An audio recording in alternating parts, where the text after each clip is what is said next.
Hola, hola amigos de Dónde Vivir en Miami Real Estate, nuevo podcast. Hoy vamos a estar hablando de precios e inventarios de vivienda en los Estados Unidos. Tenemos muchísima información asertiva, información que va al punto. ¿Qué es lo que está pasando con los precios y con los inventarios? ¿Cómo te puede afectar eso a ti? Sabes que nosotros en estos podcasts lo que queremos es que tú tengas la información real, veraz. Tú saques conclusiones, nosotros te damos nuestras opiniones, pero tú puedes sacar conclusiones. No queremos ni darte los escenarios de Disneyland, ni tampoco queremos decirte que todo está acabado. Es un mercado dinámico, es un mercado en movimiento que tenemos que saber navegar para llegar al puerto, para llegar al punto que queremos, ya sea comprar nuestra primera vivienda, sea rentar una vivienda, sea invertir en bienes raíces. Nosotros tenemos que estar con toda esta información al día para que tú puedas entender y puedas tomar las decisiones más inteligentes. ¿En dónde vivir en Miami? Como siempre, mi persona, Gabriel Peroso, estoy acompañado con mi amiga y socia Yenixa Molina. Entremos en materia, Yenitz. Ajá. ¿Qué tenemos para esta semana en precios inventarios? Yo le traigo de nuestro equipo de investigación que está haciendo un trabajo realmente interesante, sobre todo estadístico, de dónde vivir en Miami Real Estate, lo que tiene que ver con los últimos pronósticos de los expertos sobre los precios de las casas del 2023. Aparte de todas las letras que están ahí, vayamos directo al gráfico. Pronóstico de los precios de las casas para finales del año 2023. Esto está en nuestro blog, dondevivirenmiami.com, ahí lo van a conseguir. Habla de que el promedio de los 6 principales analistas que ellos consultaron, las principales instituciones, es que los precios van a aumentar un 3.3 en todo lo que tiene que ver con el 2023. Tenemos Zillow con un 5.5, la Asociación de Inversores en 6%, Fannie Mae 3.9, que es una de los que siempre es más asertivo en todo esto, lo que tiene que ver con los banqueros hipotecarios 1.5, incluso la NAR, la Asociación Nacional de Realtor, está dando que pueden los precios caer en promedio en los Estados Unidos. Interesante esto, lo que sí en general es que hay apreciación de precios, eso es lo que dicen los pronósticos. Los precios no cayeron, todos esperaban que como era una burbuja, se entendía como una burbuja porque los precios subieron muchísimo, esto iba a caer. Ya sabemos que los inventarios no dejaron que realmente los precios cayeran. Si quieren ver, como les digo, todo este artículo está completo, tiene información realmente interesante, lo pueden ver en nuestro blog. Adicionalmente, le traigo un artículo que también hizo nuestro equipo, dice cómo aumentar el patrimonio neto de los propietarios de casas con el tiempo. Sabemos que comprar una casa es aumentar tu patrimonio. Realmente comprar una casa es uno de los mejores negocios que han hecho los estadounidenses en la historia, porque es una manera de todos los meses abonar a capital y eso va a hacer que ganes más dinero. ¿Por qué? Porque ese dinero se va acumulando. Recuérdense que hay dos formas. Aquí se los ponemos como aumento a la plusvalía. Cada vez que tú pagas el préstamo estás abonando capital. Efectivamente está creciendo tu patrimonio. Y la segunda es la apreciación del precio. Hace que el valor de la casa aumente. Si tú tienes una casa de $100,000, debes $80,000. Cada vez que pagas, si pagues $1,000 o $2 al capital, lo que pagues, ese valor adeudado va bajando, ese dinero es de tu patrimonio. Pero cuando la casa que compraste en 100,000, con el pasar de los años ya vale 100, 110, 120, 150, esa diferencia de dinero es algo que es tu plusvalía y es dinero que está entrando a tu bolsillo, lo quieras o no, que se va a hacer efectivo al momento que vendas. Y aquí está este mapa de los Estados Unidos sobre cómo se han comportado los precios de las casas desde 1991 hasta mediados del 2023. Aquí podemos ver por regiones. Pacífico 342% se ha revalorizado, lo que tiene que ver con nosotros, nosotros lo clasificamos como Atlántico Sur, 327%.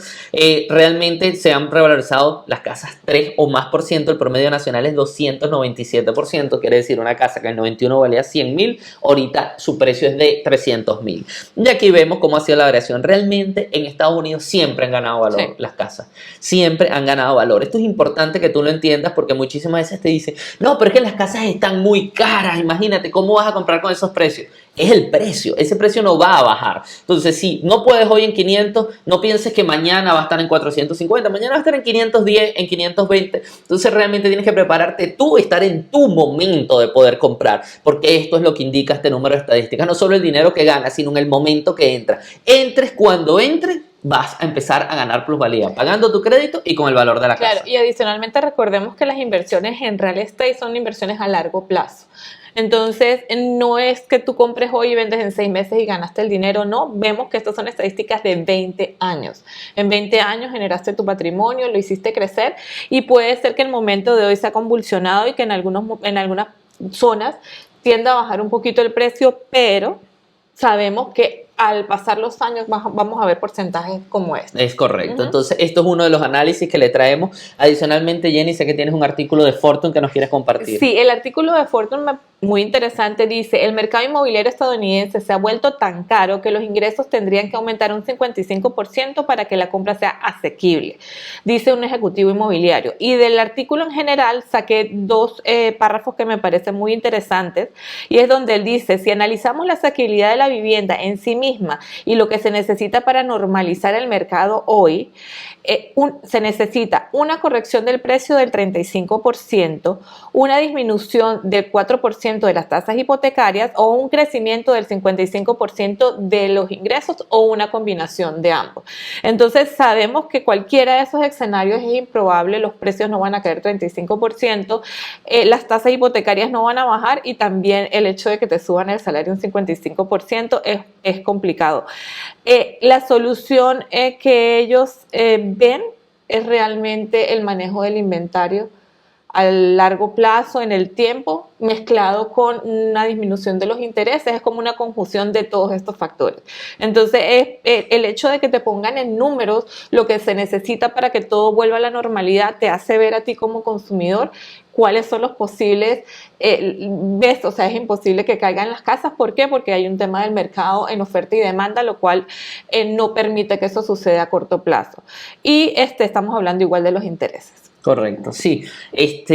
Inventario va a ser la clave. Estamos seguros que el inventario va a ser la clave. Los constructores están realmente haciendo el trabajo. Sabemos que unas zonas se están desarrollando más que otras. Los gobiernos locales están ayudando muchísimo en lo que tiene que ver con esto. Lo estamos viendo. El gobierno federal ha apoyado, ya tiene sobre la mesa ciertos proyectos de ayuda a gobiernos locales que cambien zonificaciones y que promuevan la construcción de nuevas viviendas, porque saben que una de las claves es el inventario. Sí. Entonces se están dando premios, digamos, el gobierno federal a las ciudades que ayuden a, sobre todo, los cambios de zonificación, que es lo que más está ayudando en zonas muy densas. Por ejemplo, en Miami ha pasado. Tenemos zonas muy densas donde quizás todo es unifamiliar y viendo cómo convertir ciertas partes en condominios o cómo permitir que casas más grandes puedan dividirse y de esta manera poder meter más viviendas al inventario y que eso influye un poco sobre los precios. Adicionalmente tengo un artículo, le quiero traer igual el último artículo que tenemos en este podcast sobre nuestro equipo de investigación,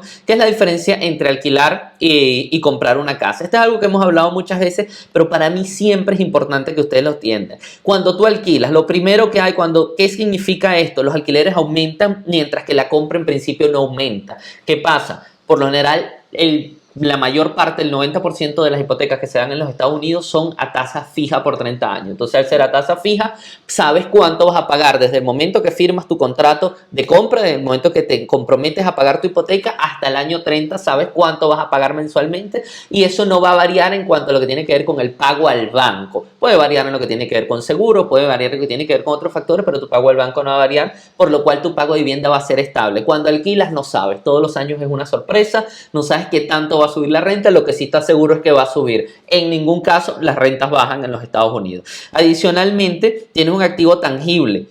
¿Qué pasa? Se habla de que los propietarios de las casas no tienen ningún retorno en el momento, vamos a decir, que mientras tienen la casa, pero están pagando. Y al estar pagando, eso es un aumento en el precio de la casa y eso se va acumulando con plusvalía. Entonces, ese pago mensual no lo estás tirando a la basura. Cuando alquilas, le estás pagando la casa al dueño de la casa. Aquí hay una plusvalía forzosa que tú no la vas a extraer, pero está ahí, está sembrada en tu vivienda. Adicionalmente, aquí lo que habla, una vez más, lo que tiene que ver con lo que dice el economista principal de la NAR, Lawrence Yun, que es una cuenta forzosa de ahorro. ¿Por qué? Porque ese dinero no lo puedes sacar hasta que venda y tu patrimonio va a estar aumentando sí o sí mientras tú pagues mensualmente tu casa.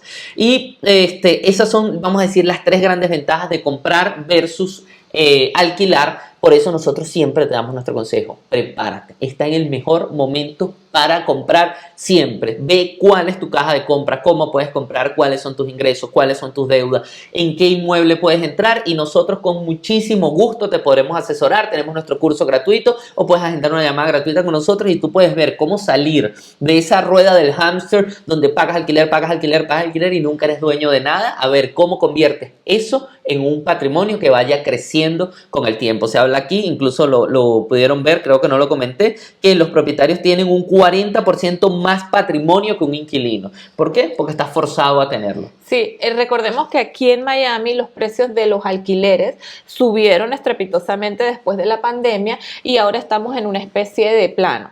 No han bajado, tú lo has dicho, los alquileres usualmente nunca bajan, están allí. ¿Qué sucede? Aquí vemos un efecto dominó en el hecho de la inflación que tenemos en pólizas de seguro, el crecimiento de los pagos de las asociaciones, que con estos problemas que hemos tenido con las asociaciones han aumentado. Si tú estás rentado, no a un rental community, sino a un dueño en particular, a ese dueño, debido a todo esto que acabo de mencionar, el pago mensual le ha aumentado y él se lo traspasa al tenant. Correcto. Entonces, las personas llegan a nosotros y nos dicen, me aumentaron la renta $600. Claro, son rentas de muchos años que tienen un precio inferior. El dueño se ve en la obligación de traerlo al precio del mercado número uno para cubrir los gastos que le llegaron a él. Entonces, es un tema de que como tenant tenemos que entender que los precios son los del mercado que han aumentado, uno. Dos, si tú estás pagando una renta de $2,600, $2,700, prepárate y compra.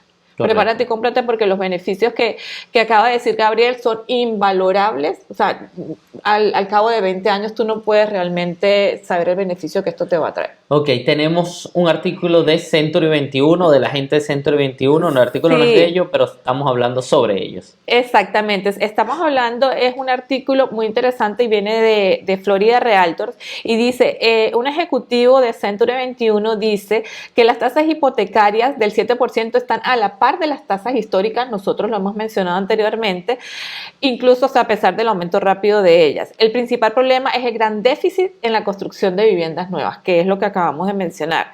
Le preguntaron, con la tasa promedio de una hipoteca a 30 años que ronda el 7% en agosto, en esta nueva normalidad o los compradores deberían esperar que las tasas bajen, le están preguntando. Él responde que no ve a corto plazo ninguna disminución en los intereses, que él cree que vamos a estar entre un 5 y un 7%, nosotros lo hemos repetido también anteriormente. Como segunda pregunta me pareció muy interesante, dice, el inventario nacional de ventas de viviendas ha ido aumentando poco a poco, pero sigue siendo muy limitado, alrededor de 1.1 millones de viviendas. ¿Cuál es la solución? Entonces, él explica un poco lo que sucedió en la recesión del 2008-2012, cuando se construyó sin ningún tipo de análisis o de pensamiento, se construyó en exceso y por eso se generó lo que se generó, adicional a todo el problema que hubo con los préstamos hipotecarios. Dice que nosotros hoy en día estamos en 5 millones de viviendas cortos y estamos entrando en una especie de problema macro de oferta y demanda, en el que tenemos las generaciones más grandes en la historia de Estados Unidos, que son los millennials y la generación Z, entrando en los principales años de compra de viviendas y simplemente no se tienen estas viviendas para vender, para que la gente se mude. Entonces realmente, como lo hemos dicho anteriormente, el principal problema es inventario. Y por la última pregunta que me pareció bastante interesante, dice, los precios de la vivienda se dispararon durante la pandemia y no han disminuido significativamente a pesar de las crisis inmobiliarias que comenzó el año pasado. Está optimista acerca de que más compradores primerizos podrían permitirse el lujo de comprar una casa y la respuesta fue, a la generación actual le toma alrededor de 9 años ahorrar para su pago del 10%. Y los boomers, cuando compraban en el 80 y en el 90, le tomaba 5 años. Entonces, realmente ahí vemos lo que es el ahorrar por los gastos que suceden hoy en día. Está más difícil para la generación y por eso estamos acudiendo. Número uno, vemos que las personas toman más prestados de la familia y número dos, que nosotros lo hemos vivido con muchos clientes, es que están comprando papá, mamá, hijos, abuelos. Sí, todos se unen para comprar. Califican varios ingresos para poder llegar a la compra. Exactamente, entonces esa es una solución que realmente se está presentando en el día de hoy para poder comprar.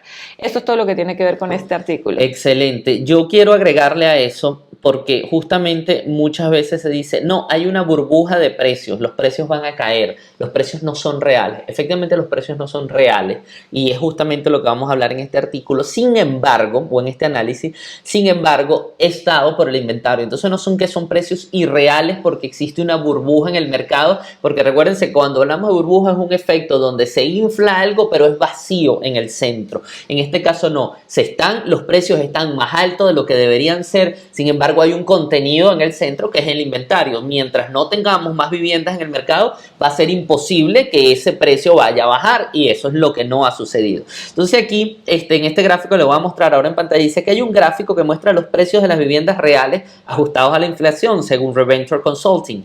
Los precios reales de las viviendas han aumentado casi un 80% solo en los últimos 10 años. Cuando hablan de los precios reales es cómo viene el precio normal de la vivienda desde el año 50 y cómo se ha ido ajustando por inflación respecto al precio que se tiene hoy en día. O sea, el precio que hoy se tiene hoy en día no es un precio base ajustado por inflación, es un precio mucho más alto que ese precio base.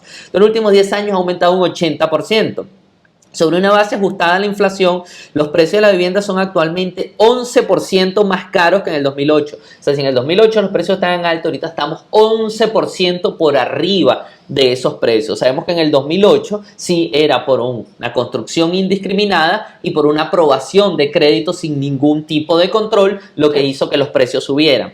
Incluso con las tasas hipotecarias aumentando del 2.6 al 7.9 en los últimos 2 años, los precios reales de la vivienda han subido otro 20% más. O sea, hay crisis de asequibilidad y los precios siguen subiendo. Entonces dice, wow, es una burbuja, pero eso es motivado en la falta de inventario. Si no hay nada que comprar ni que le pongas las tasas de interés al 20%, vas a poder bajar los precios, porque si hay poca vivienda, esas pocas van a poner precios altos.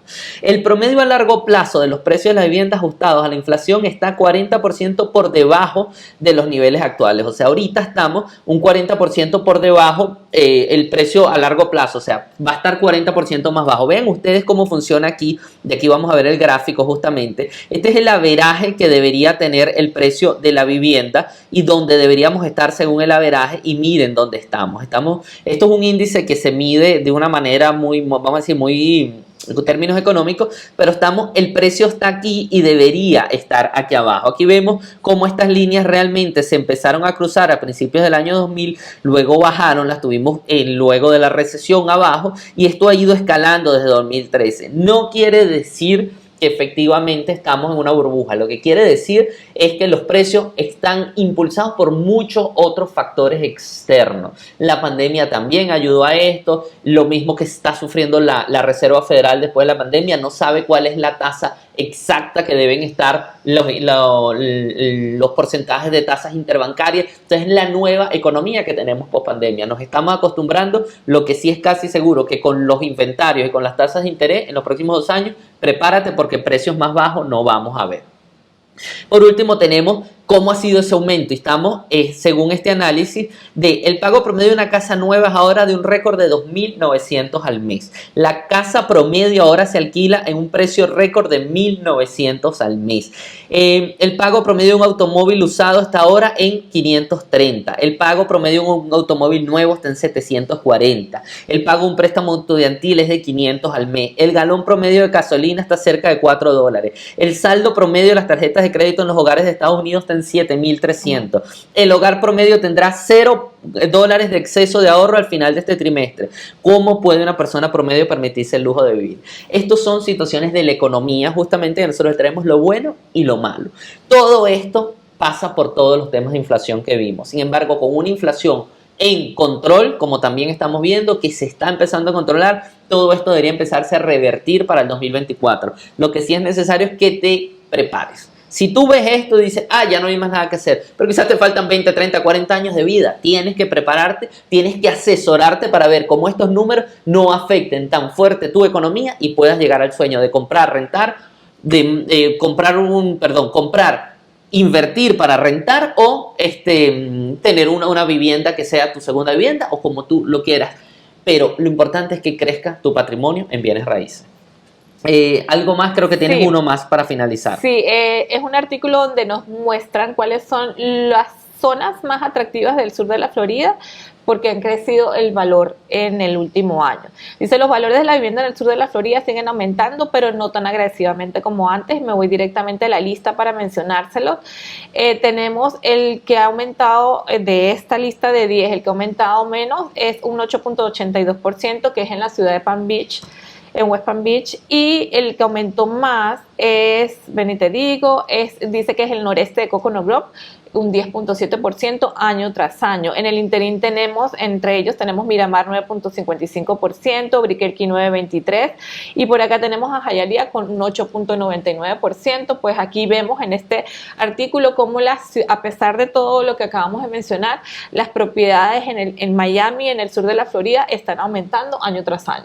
Sí, es el tema del momento. Sí. Prepárate. Siempre el consejo va a ser prepárate. Bueno, hasta aquí lo que tiene que ver con precios e inventario. Muchísimas gracias a todos los que nos ven. No dejes de darle like, compartirlo si a alguien le puede interesar. Coméntanos, escríbenos al WhatsApp, usa nuestro método de 3 pasos, agenda una llamada con nosotros gratuita, es nuestro curso, o agenda una llamada con alguno de nuestros mortgage brokers, quienes te pueden ayudar a ese sueño de comprar una vivienda. ¿Dónde vivir en Miami Real Estate? Porque tú puedes. Que tengas excelente día.